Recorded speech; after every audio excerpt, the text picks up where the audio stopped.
Today's video is on how to fix any problem in your trading. Right, I've been trading for about 11 months now, almost a year, and I've had my fair share of problems in my trading, coming up as a beginner. So pretty much the first thing I would like to talk about is, especially you newer guys, y'all need to be collecting like data, right? You need to be journaling each and every single trading day. You need to journal, how you feel during trades, how you feel after the trade, right? Like what you're feeling, like literally anything, bro. Anything you can think about, you need to be journaling it. That is data that can be collected. Those are mistakes that you can collect over time, and you can go back on and look at the repetitiveness of specific areas in your trading that are lacking, right? And so journaling your emotions, journaling your mistakes, journaling literally everything, size of, the trade that you were taking, how much you were targeting, the time you were taking it, all these different things, it's like a business, right? It's like old files. Like it's just history, right? When you journal your trades, it's literally history. You need to look back at history to figure out what you can do to improve your future, right? To improve your trading that will, overall, improve your future. So y'all need to be, recording data and just journaling, bro. Like that is the most important thing as a new trader, because a lot of people go into trading not wanting to journal, not wanting to do all that, but you need to, bro. That is the only way you're going to, improve. Right? That's how businesses improve. They look at, how much they made, how much they lost, how much their expenses were at the end of the month, each and every single month, to see what they can improve on. Right? They don't just send it and they just don't record any data. That's not how a business works. That's not how a successful business works. And trading is a business. So you need to understand what your flaws are so you can fix them and correct them. Okay? So, getting into the first couple problems, I'm going to talk about technical problems, right? So when you're going into trying to find your actual technical problem, like with your strategy, with your model, you need to realize that you're going to have to spend a lot of time back testing, right? If you found your model already, okay, that's good. You've obviously went through a lot of back testing to find that specific model and to prove that it actually works pretty well. But along the journey, along the path, you'll figure out small little technical issues, small little technical flaws that you can correct on your own. And how to fix those is through back testing, right? And through back testing, I don't mean FX replay, because FX replay, I have a different thought, a different feeling about FX replay. And it's because, it's so much different than the live market. It's so much different than the live market because there is so many other factors that are involved in it. You don't know when news is, you don't know when news is. You're not looking at that specific trade, that specific chart for 2 hours, 1 hour, like you do before, live trading. When you live trade, you should be looking at the market, an hour, 2 hours before, and, creating your bias, creating your thoughts on what may happen, and then this and then that, right? And, you're only giving yourself 2 to 3 minutes to give a quick little analysis and then trying to enter a trade. Like, no wonder you're losing trades, right? And it's going to mess with your psychology, right? It's going to mess with you. And, even though I do have a very solid model, 11 months into me trading, in the live market, it works very well. I have a solid win rate and my RR is good. But when I hop on FX replay, it is a completely different story. It is a completely different story, and it messes with my psychology. I tell myself every single time, every 2 months I try to hop back on there and see what my win rate will be. It's not all about win rate. But every single time I hop back on there, I'm like, dude, I'm not going to let it bother me. I'm just going to do this for a little fun, see if I can collect some data. And every single time I leave, 2 days later, I'm like, dude, I literally rethink my entire model. So I recommend not, using FX replay or any of these back testing websites, and not focusing so much on the win rate, but focus more on, looking through old data. So scrolling back, go on your trading view and scroll back at old data where you can see exactly what played out and see, what you may have been thinking at the specific moment trading at that specific time, and focus on the times that you trade, like live markets. So I trade from 9:30 or 8:30 to 11. So, I don't scroll all the way back to at 12 o'clock at night and I look for my trade. No, obviously I don't. I go to 8:30 to 11. I find my trades in between that time, right? and I see how, it would have played out. And that's how I collect my data, and that's how I've pretty much done it the entire time, right? So yes, you need to collect data, you need to back test. That's how you are going to, realize that you're having that issue, okay? That's how you're going to realize your small little flaws in your trading, and that's how you're going to fix them as well.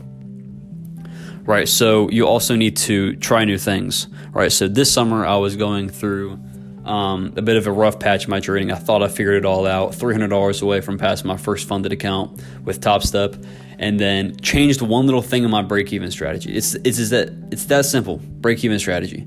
Change that up, and then I started to take break-evens pretty much every single day. Break-evens, right? And that led to me getting annoyed, so I would end up forcing trades, and then that would end up to me losing. So the majority of the time, pretty much for 2 months, I did not win one trade for 2 months, and I was just break even and loses over and over and over again, right? And, what I had to do was over time, I realized okay, it's not just bad market conditions, right? It's me at this point. Something with my model is messed up because, I shouldn't be losing this many trades, right? It's just dumb, right? So what I had to do was I had to start trying new things. So I started to not backtest, but I started to, again, my version of backtesting. I started to look back at old data and look at how I could place my stop loss, which areas to my take profit, if this makes any sense, where I would put my stop loss to break even. So before, it would be Dodgy's way, which was you put at the internal the closest high and the closest low, like the intermediate term highs and the intermediate term lows, once you enter into the trade. So it's super tight. So I'll be less than 5 points into a trade, and then it'll hit that buy side level, put my stop loss to break even, and then get stopped out and then run to full TP. Right. So I had to realize, okay, I got to try these new different things to see what works best. So then I started to put my stop loss to break even when it hit about a third of the way to my take profit. And then I realized that was also the same thing. The majority of the time I would get stopped out, or I would get stopped out and break even. So then I started to try the halfway point and just trusting my bias more, taking more solid trades and being more patient. And I've found a lot more success using that. So every single time I take a trade, I look for a obvious buy side level about halfway to my take profit, a possible area where we may reverse, or we may form SMT at and manipulate and continue lower or higher, whatever, in the opposite direction. And that has worked a lot better with me. I found a lot more success with that, and right now I'm just refining little small things at this point and learning new things. And again, it's just all me figuring that out with my break-even strategy. It just came with me trying new things, testing new different specific things, right? Not changing my whole model up, right? But trying to critique the thing that was lacking the most, which is my break-even. That was causing me to lose these trades, not my inversion entries. That was pretty nice, right? That was perfect. My entries were perfect. It was just the way I was moving my break-even. It was holding me back.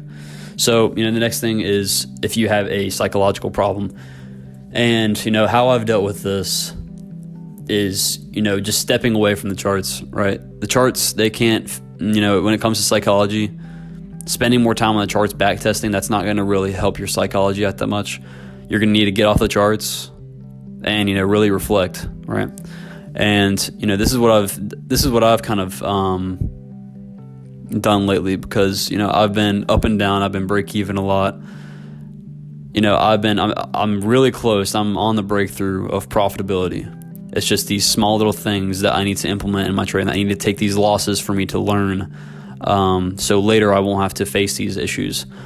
Just stepping back and realizing, okay, in the complete silence, no music, no nothing, just sitting back and just thinking about what you're going through, what's happening, right? Whether you revenge trade, what's causing you to revenge trade, right? Is it because you want money, right? Is it because you're just impulsive, right? You just want to get into a trade. And that's what I realized a few days ago. I realized I took another bad trade during bad price action, a day with bad price action. And the thing was that I noticed that it was bad price action, but I still took a trade. Okay, and the day was it was a no news Tuesday, and it was 2 days before CPI this week. this past week. And after that, I was really fed up. I was like, okay, because this has happened before to where I trade in bad price action. I want to take a trade. I want to get into a trade, right? Even if I lose, I just want to get into a trade. I want to change that account P&L. And I had to spend time. I went for a walk for about 30 minutes, came back, sat on the couch, and just sat there in complete silence and just thought. Right? Thought. I was just in my own thoughts thinking, okay, what am I doing wrong? All right, my problem was trading in bad conditions. Right? I was deciding to trade in bad conditions, that was the main reason why I've been losing trades, is because the majority of my trades, again, through collecting data, through journaling these trades, they all show that I've been losing these trades because bad price action. These losing trades are because of bad price action. And I'm not blaming bad price action for me losing trades. I'm blaming myself. I am blaming myself for deciding to trade that day, knowing that it was bad price action. And I guess a few of them, they just bad price action just spawned in, right? But the majority of them, I saw before even trading that price action was not sufficient, okay? And I still decided to trade. So that is my problem, okay? So what am I going to do? Sat there, thought, okay, I'm trading when price action is not good. So what can I do? What can I do? Right? And after a little more thinking, I was like, okay, simple fix. Why don't I just start trading pretty much every single high impact news day? And that's about it. I understand maybe a Wednesday or a Tuesday that have no news, that have medium impact news, that, I go into the chart that day and, high time frame is aligning really well. Go to the low time frame, market opens, price action's, moving, it's pretty volatile, it's looking good. Okay, I'll take a trade. But if the high time frame is not aligning, there's a bunch of manipulation, a bunch of SMT, I'm locking my account, I'm not trading for that day. Right?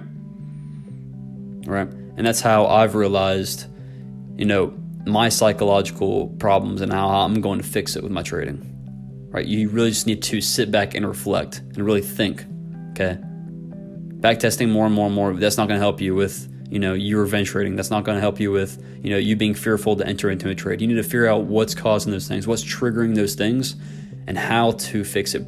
Find every little thing. Get a paper out and write every little thing that may be causing that issue. And just try each and every single one. See which one works. Okay? So I hope you all enjoyed today's video, found something, helpful from it, insightful. And if y'all want to join in my new Creed Discord, that'll be left in the description. We have free Notion templates in there that I've spent time working on, talking about different ICT strategies as well as psychology lessons. We're always in VC. It's pretty active. And we got just a good community. So if y'all want to join down there, that'll be down there. And work hard, assert creed, and insist improvement. I'll see y'all later, boys.